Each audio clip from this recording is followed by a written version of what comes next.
Salut tout le monde, c'est Ginji, on se retrouve pour une vidéo qui va être assez courte, c'est une vidéo qui est complémentaire.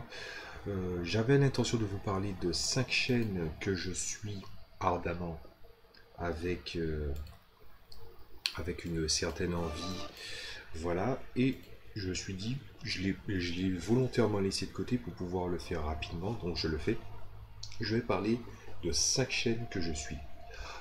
Je ne compte pas faire de montage, je vais juste à la limite dans les textes vous mettre un lien en description. Déjà, on va parler en matière de jeu de rôle, comme ça va vous intéresser tout de suite. Un des trucs que je sais par rapport à ma chaîne, c'est que même si j'ai une approche pédagogique, la pédagogie dans le jeu de rôle, de façon, on va dire, assez carrée, je ne l'ai pas. J'ai d'abord une approche pédagogique pour présenter les éléments du jeu de rôle et aussi ouvrir la porte à la réflexion. C'est pour ça que il y a une personne que j'ai en tête quand je pense à la présentation du jeu de rôle carré et surtout des choses simples, c'est Jeu de rôle pour les nuls, chaîne tenue qui est par Eric Blaise, c'est ça. Donc il propose des vidéos un petit peu comme la série des livres qui s'appelle Pour les nuls. Il vous propose de parler du jeu de rôle. Il en parle de manière carrée. Il traite de nombreuses thématiques. Il propose certaines idées, certaines techniques, certaines approches. Et je me suis dit que c'est bien de vous parler de lui parce que ça, je trouve que sa pédagogie est très très bonne et c'est quelque chose que je ne ferai pas en général. Je veux dire, je peux pas prendre les gens par la main tout en sachant que ma façon dont je suis rentré dans le jeu de rôle, par exemple, c'est qui j'ai entendu dire ça, je me rappelle plus. J'ai entendu quelqu'un récemment dire oui, mais le jeu de rôle c'est toujours quelqu'un qui t'y amène. Non, au contraire, c'était ça tout le problème. Il y avait des gens qui jouaient au jeu de rôle et ils ne m'y ont pas amené. Ils étaient en mode non, mais je suis comment ça. Ils étaient en mode non, mais en fait, c'est notre truc à nous. Donc voilà, je pense que c'est très très bien que je vous propose Je dois pour les nuls. Évidemment, j'ai déjà parlé de ça il y a de très très nombreuses vidéos avant ça. Il y a toujours le problème de l'ego que certaines personnes ont quand des gens ne sont pas d'accord avec certains points de vue sur le jeu de rôle. Sauf que évidemment, le mais c'est que mon avis, hein, il est à proportion variable et les gens, à force de réagir dans cette ère en fonction de leurs émotions, de leurs croyances ou de ce qu'ils croient, voilà, ils montent en neige. Alors je tiens à le dire tout de suite, je suis pas tout à fait d'accord avec toutes les approches. En regardant cette vidéo, je suis pas d'accord avec toutes les approches ou tous les points de vue qu'il a avec le jeu de rôle, mais il y a une chose qui est sûre, c'est que sa pédagogie est très très bonne. Vos opinions, finalement, vous allez les construire après. Loin d'une bataille d'ego, franchement, c'est une chaîne que je vous recommande et surtout une chaîne qui fait des vidéos qui sont assez courtes, puisque le but aussi c'est de s'adresser aux nuls et que ce soit rapide et que votre temps de cerveau puisse faire le travail. Donc, jeu de rôle pour les nuls, je recommande. Deuxième, alors le deuxième choix, donc c'est French Wargame Studio, dont celui de vidéaste qui gère c'est Eevee, avec comme homme de l'ombre, je crois que c'est majoritairement Arkesis. Il parle de figurines, et comme cette figurine là, surtout de trucs qui sont liés à Games Workshop. Des fois, lors de festivals, ils présentent différents jeux, ils laissent les gens présenter, ils font des lives pour essayer différents jeux, mais essentiellement, c'est une chaîne qui est très tournée sur les rapports de bataille de Age of Sigmar et de tout ce qui est Games Workshop, et donc Warhammer 40 000 aussi. Donc là, je crois qu'il essaie de s'équilibrer entre Age of Sigmar et Warhammer 40K, puisque les deux sont géniaux. Hein. Age of Sigmar, j'aurais bien envie de m'y mettre. Quoi qu'il en soit, il ne fait pas juste que faire des rapports de bataille. Il parle de la méta, des stratégies, puisqu'il a pas mal de contacts. Avec certaines personnes, il aide aussi les gens qui veulent peindre ou essayer des techniques ou ce genre de choses là. Par exemple, il a fait une série qui s'appelle les Total Whip, que je vous conseille de regarder si vous voulez apprendre les bases en matière de peinture de figurines. Forcément, je vais parler un petit peu de pourquoi je recommande cette chaîne. C'est parce que c'est une chaîne que je suis assidûment. Je ne suis pas fan des lives. Dans les lives, forcément, il faut une partie en mode détente, sont dissipés. Je n'ai jamais fait de wargame du tout, c'est-à-dire que je peins, mais pour l'instant, j'ai pas encore eu d'adversaire.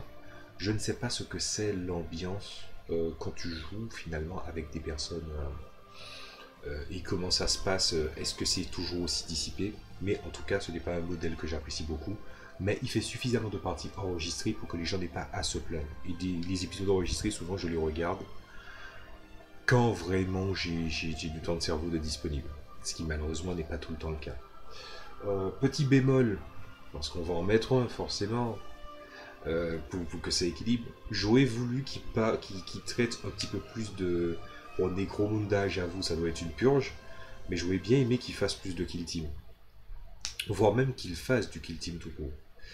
À moins que les règles sont devenues imbuvables, c'est dommage qu'il ne fasse pas du kill team. Mais après tout, il s'est mis à rajouter le Seigneur des Anneaux. Peut-être que ça va être trop compliqué de faire tout ça. Voilà. Donc, je recommande évidemment la chaîne French Wargame Studio.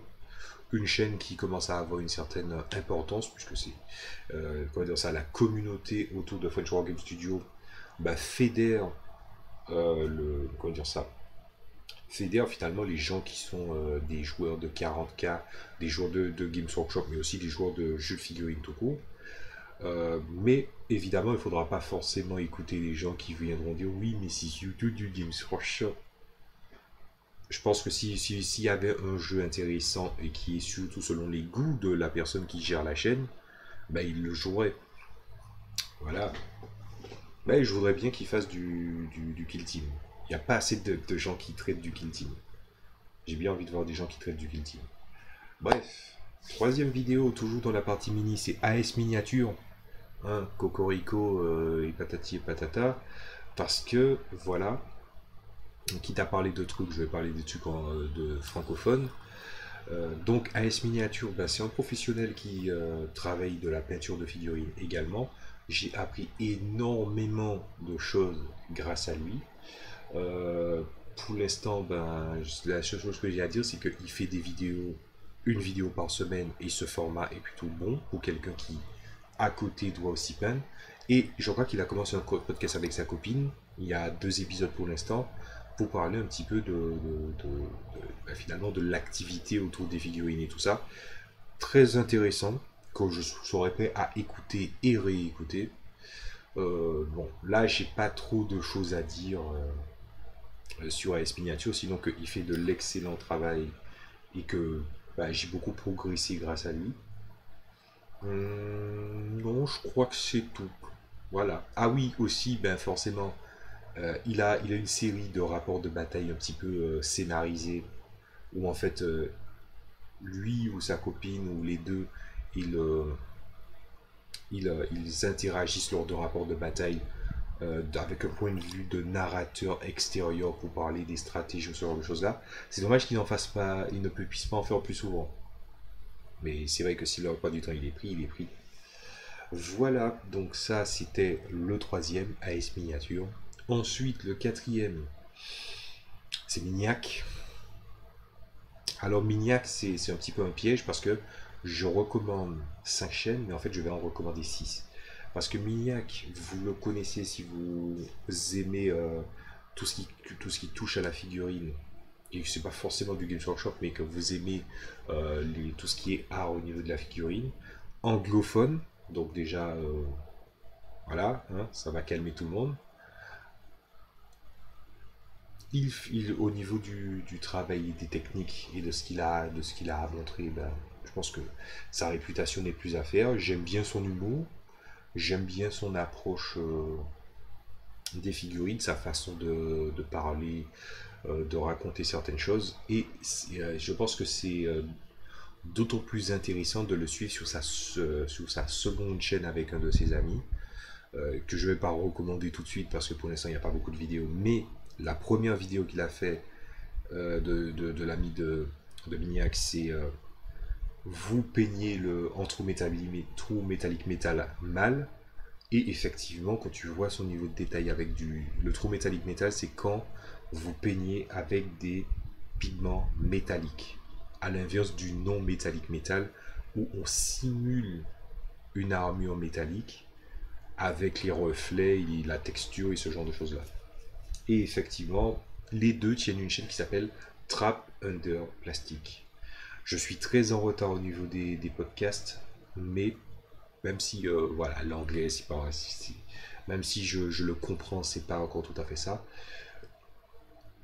C'est un truc qui est assez facile à suivre, qui est assez long, donc je comprends les gens souvent, tu leur dis de vas-y, reste une heure à écouter un truc, ils ont du mal. C'est pour ça qu'il vaut mieux faire deux choses en même temps. Si vous maîtrisez l'anglais, parce que sinon il vaut mieux laisser le regard sur les sous-titres, et les sujets qu'il traite sont assez géniaux. Voilà. J'ai pas grand chose à dire non plus sur Mignac parce que finalement ben, son travail il le fait bien. Les techniques variées il le propose. Il y a des expérimentations. C'est pas le grand maître de l'expérimentation dans le YouTube anglophone, mais il propose des choses assez intéressantes. Par exemple, il a fait une Funko Pop Space Marine et puis il avait travaillé à l'aéro pour faire cette figurine. Voilà, pour la peinture, puisque la figurine Funko Pop il était grise. Voilà, donc du coup, je recommande Mignac, sa chaîne qui s'appelle Mignac, et sa chaîne secondaire, enfin sa chaîne avec son autre ami qui s'appelle Trap Under Plastic.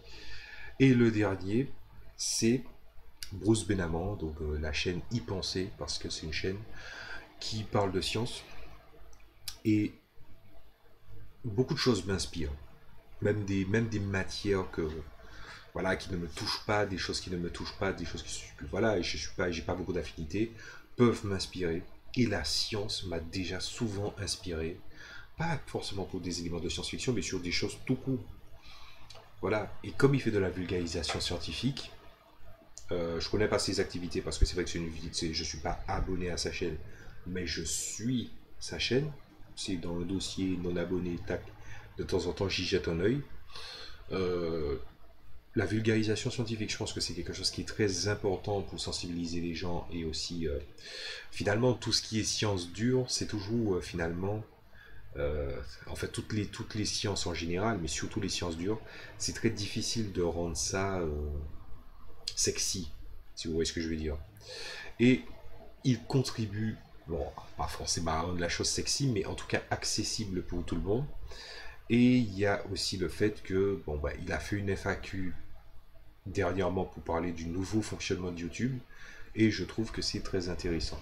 Donc c'est surtout pour son contenu inspirant, le fait qu'il parle de science de manière vulgarisée, ce qui me permet de mieux comprendre et aussi l'inspiration qu'il apporte, qui fait que je recommande cette chaîne. Donc on va faire le point. Je recommande Jeu de rôle pour les nuls, French War Game Studio, Mignac et sa chaîne secondaire, AS Miniature et Bruce Benamant, la chaîne Y Penser. J'avais juste envie voilà, j'avais envie de parler un petit peu des chaînes que je suis. Il y a des tas de chaînes que je suis, mais j'avais envie expressément de parler de ces 5 chaînes-là parce que j'ai beaucoup appris grâce à eux et aussi ils font vivre des activités que j'apprécie beaucoup ou des fois juste ils sont inspirants. Donc j'avais juste envie de mettre ça en lumière. Peut-être que des gens connaissent, s'ils connaissent tant mieux. Et je dirais même s'ils connaissent, ben, peut-être qu'ils devraient faire pareil et conseiller aux gens de jeter un œil à ces chaînes-là. Parce que franchement c'est sympa. Donc vidéo qui est un peu sobre. Et voilà, vous voyez la musique elle s'est barrée en couille au dernier moment, elle était aux abonnés absents. Voilà, j'avais juste envie de présenter ça. Je vous dis juste à très bientôt pour une prochaine vidéo. Salut à tous.